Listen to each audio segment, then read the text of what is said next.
जिसमें देशभक्ति का जज्बा खत्म हो जाता है। भगत सिंह की मां की आंख में आंसू हैं। भगत सिंह सुबह मरने वाला है।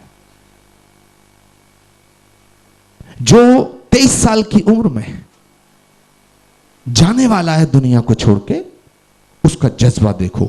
वहां सोचो कैसे आजादी मिली है। ये दिन आज हम जो गुलछर्रे उड़ा रहे हैं, हम जो नाच गा रहे हैं, ये उत्सव मना रहे हैं, ये मिला कैसे? ये मिला कैसे?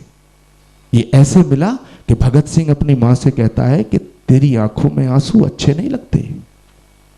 तू भगत सिंह की मां है, तेरा बेटा इस मातृभूमि पे बलिदान हो रहा है। मैं कोई गुनाह करके फांसी पे लटकने नहीं जा रहा हूं। ये हमारी मादरे वतन है, मातृभूमि है। कुछ लोगों को तो यह नहीं पता होता वंदे मातरम का मतलब क्या है। हे मातृभूमि, हम तेरी वंदना करते हैं, तुझे नमन करते हैं। और मातृभूमि कोई महिला नहीं है, इस मिट्टी को नमन करते हैं। तो भगत सिंह ने कहा कि मैं इस मातृभूमि पे कुर्बान होने जा रहा हूं। तेरा सर तो फक्र से ऊंचा होना चाहिए। भगत सिंह की मां कहती है, बेटा मैं जानती हूं कि तू इस भारत माता के लिए कुर्बान होने जा रहा है, और मैं भगवान से प्रार्थना करती हूं कि अगर अगला जन्म मुझे इस धरती पे दे तो भारत की धरती पे दे, और मेरी कोख से भगत जैसा बेटा पैदा हो। और मैं ये भी प्रार्थना करती हूं कि वो बेटा फिर इस मातृभूमि पे कुर्बान हो। लेकिन क्या करूं?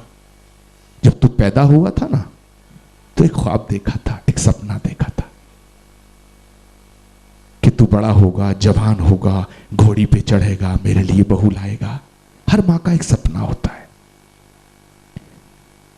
जैसे जैसे तू बड़ा होता चला गया, मेरा सपना भी बड़ा होता चला गया। और अब जैसे एक झटके में ये मुझे लगता है कि कल तू चला जाएगा, तो मेरा सपना टूटता है।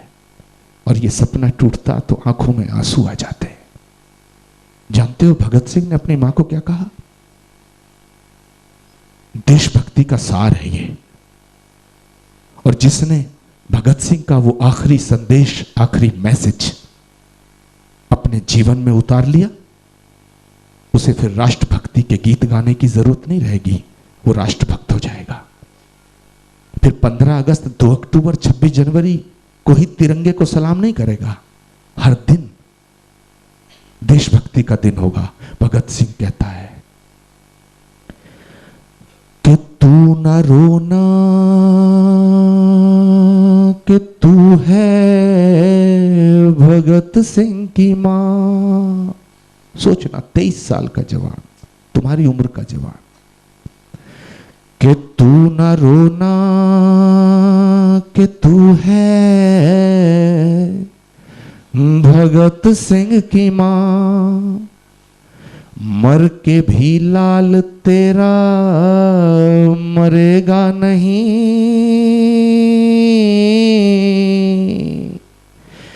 घोड़ी चढ़कर तो लाते हैं दुल्हन सभी, हंस के हर कोई फांसी चढ़ेगा नहीं। पर जब शहीदों की अर्थी उठे धूम से, the last message of Bhagat Singh, कि जब शहीदों की अर्थी उठे धूम से, तो देश वालों तुम आंसू बहाना नहीं, पर मनाओ जब आजाद भारत का दिन, उस घड़ी तुम हमें भूल जाना नहीं। उस घड़ी तुम हमें भूल जाना नहीं। और मेरे साथ साथ सब गाओगे कि लौट कर आ सके न जहां में तो क्या, याद बन कर दिलों में तो आ जाएंगे। लौट कर आ सके न जहां में तो क्या, याद बन कर दिलों में तो आ जाएंगे।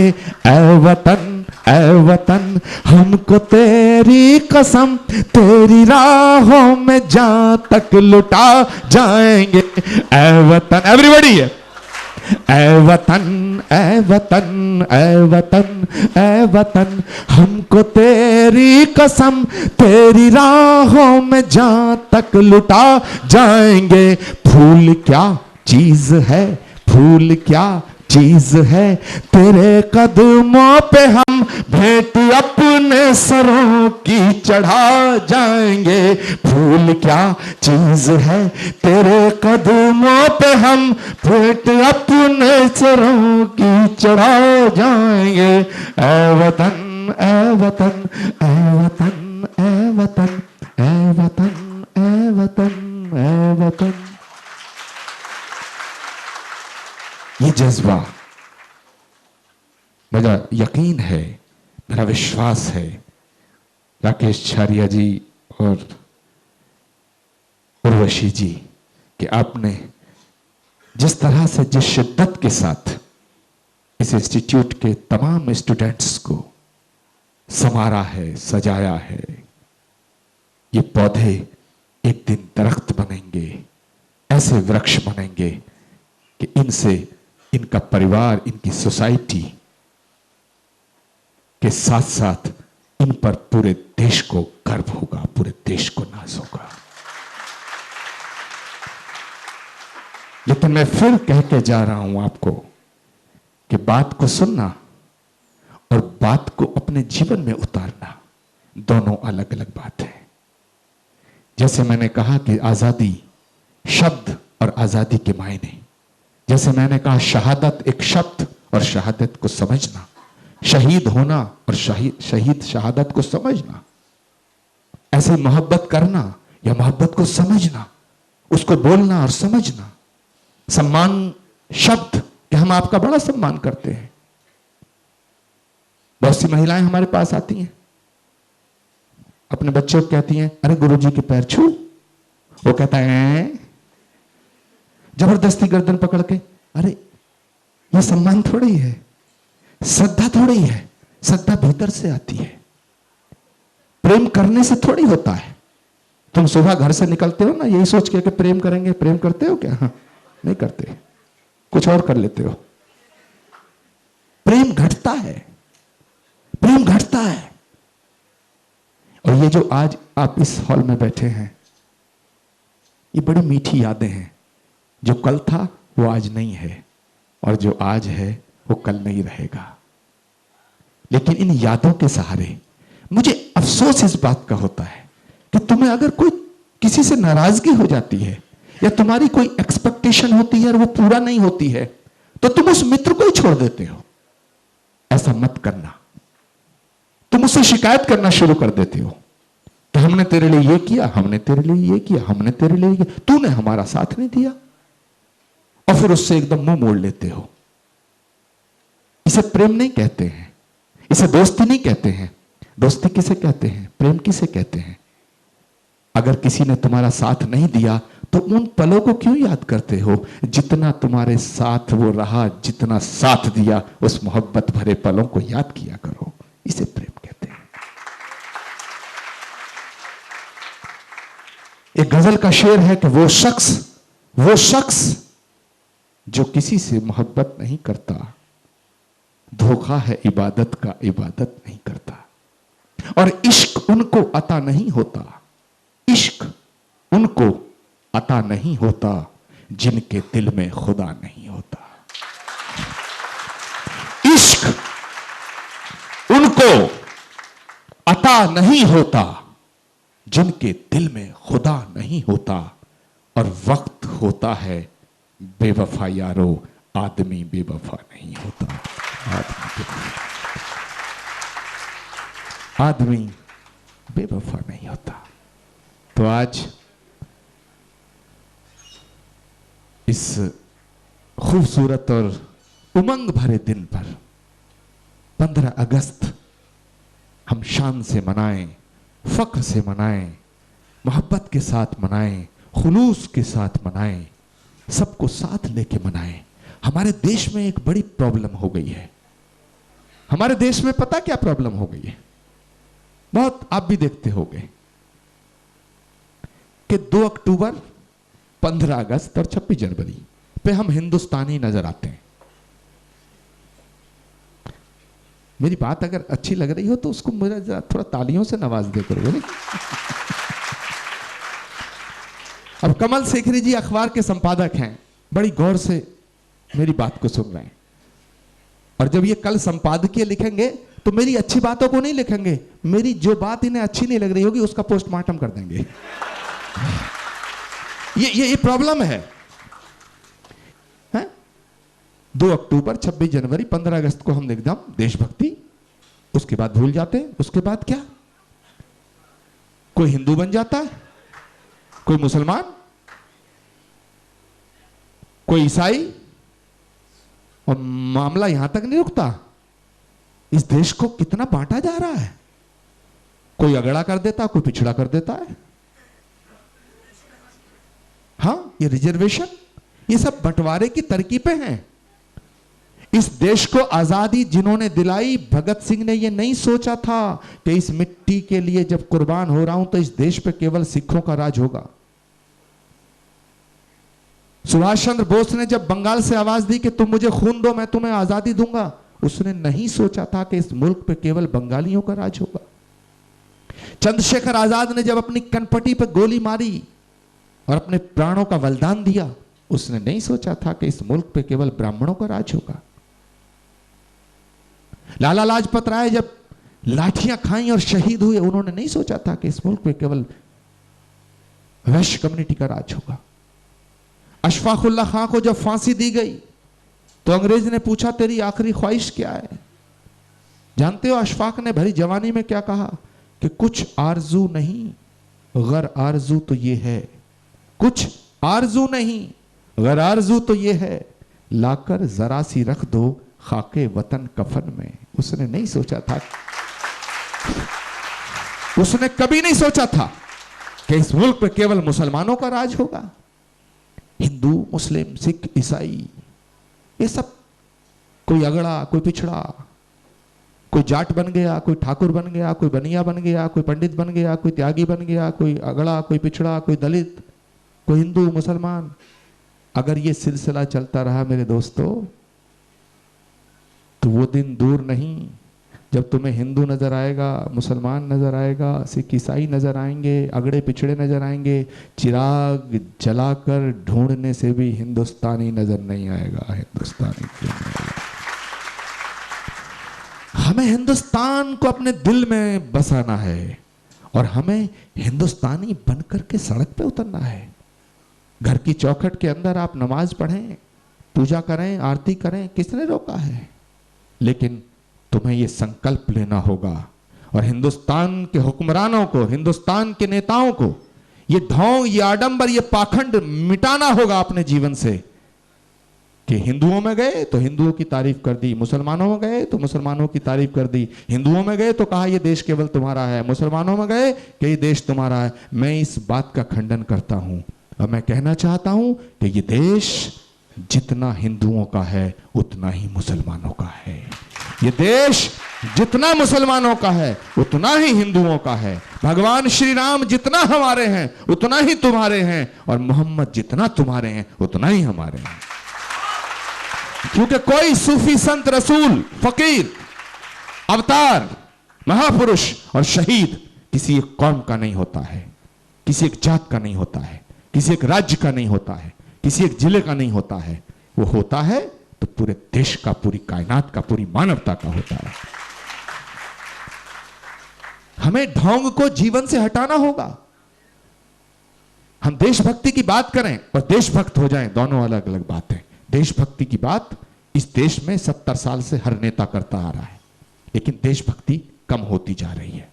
मैं तो बधाई देना चाहता हूं उर्वशी जी को, IMS इंस्टीट्यूट को, कि उन्होंने ये जो प्रोग्राम ऑर्गेनाइज किया है, मैं दावे के साथ कहता हूं कि दिखावे के लिए नहीं किया है, उसकी आत्मा को समझने के लिए किया है।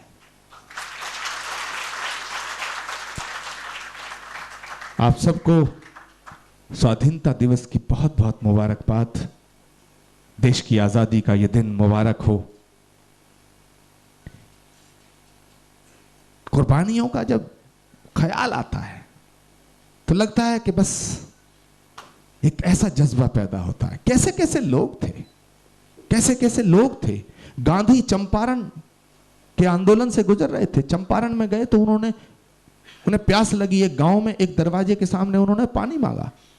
पता नहीं आपको ये उनकी दास्तान मालूम है या नहीं है, मैं तुम्हें बताना चाहता हूं थोड़ा सा।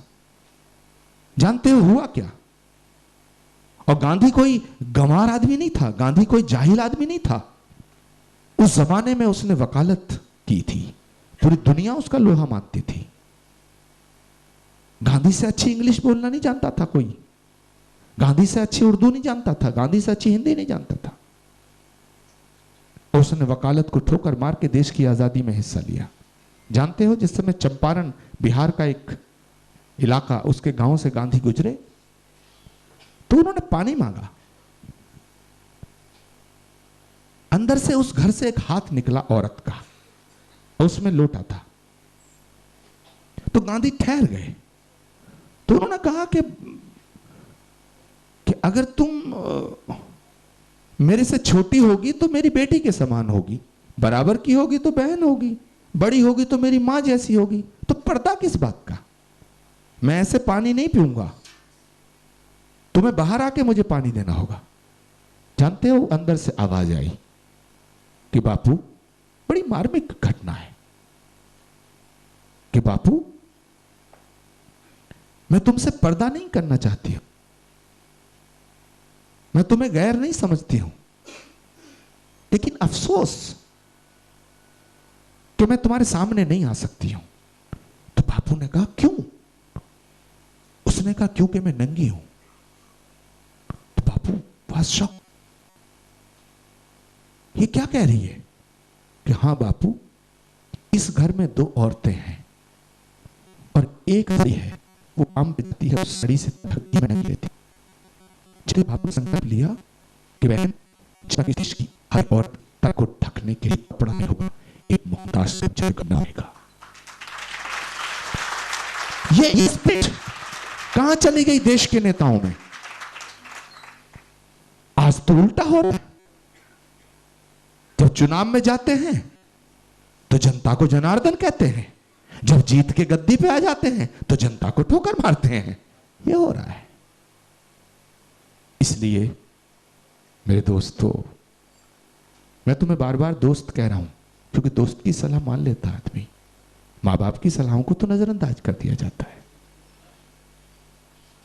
ये भूल जाते हैं हम कि हम भी कभी बुजुर्ग होंगे। जैसे अपनी मां को प्रणाम करते हो, ऐसे ही पड़ोसी की मां को भी प्रणाम करो, उसमें भी अपनी मां का दर्शन करो। इस मिट्टी को, अपनी मादरे वतन को हम अपनी जिंदगी की हर खुशी दे दें तब भी कम है। आज हम संकल्प लें कि हम मातृभूमि, वंदे मातरम, जय हिंद, शहीद, देशभक्ति जैसे शब्दों को केवल बोलेंगे नहीं, इन शब्दों को अपनी जिंदगी में उतारेंगे, इन शब्दों को आत्मसात करेंगे, आत्मसात करेंगे। इन्हीं शब्दों के साथ, इन्हीं जज्बातों के साथ, इन्हीं ख्यालातों के साथ मैं आपसे रुखसती चाहता हूं, आपसे विदा चाहता हूं। सिर्फ चलते चलते आपको कह के जाना चाहता हूं कि सांस का हर सुमन है वतन के लिए, सांस का हर सुमन है वतन के लिए, जिंदगी ही हवन है वतन के लिए। कह गई फांसियों में फंसी गर्दनें, कह गई फांसियों में फंसी गर्दनें, ये हमारा नमन है वतन के लिए, ये हमारा नमन है वतन के लिए। Thank you very much. आपने मेरा सम्मान बढ़ाया, मुझे सुना, मेरी इज्जत अफजाई की, आपका बहुत बहुत शुक्रिया। IMS के तमाम मैनेजमेंट का, स्टूडेंट्स का, तमाम यहाँ आए हुए तमाम गेस्ट, मीडिया वालों का मैं आपसे ये जो आज का प्रोग्राम है, ये जो हम लोग सब इकट्ठे हैं, एक चैनल आता है दिशा, जो टाटा स्काई के 186 नंबर पे है। ये पूरा का पूरा 2-3 दिन बाद टेलीकास्ट होगा रात को 10:40 पे। मैं छारिया जी को बताऊंगा कि इस पूरे प्रोग्राम को पूरे देश और दुनिया देखेगी। आपसे भी गुजारिश है कि आप भी अपने इस प्रोग्राम को देखें, और अगर आप चाहो तो मेरी एक फेसबुक आईडी है आचार्य प्रमोद कृष्ण, मुझसे जुड़ सकते हो। आपसे विदा लेता हूं। एक बार जोरदार जोश के साथ मेरे साथ बोलेंगे, वंदे वंदे वंदे भारत माता की। हाथ खड़े करके बोलिए, बुड्ढे नहीं हो तुम। भारत माता की, भारत माता की, भारत माता की। जय Hind. I request Dr. Urvashi Makkar to present Dr. Mukherjee with a good luck plant.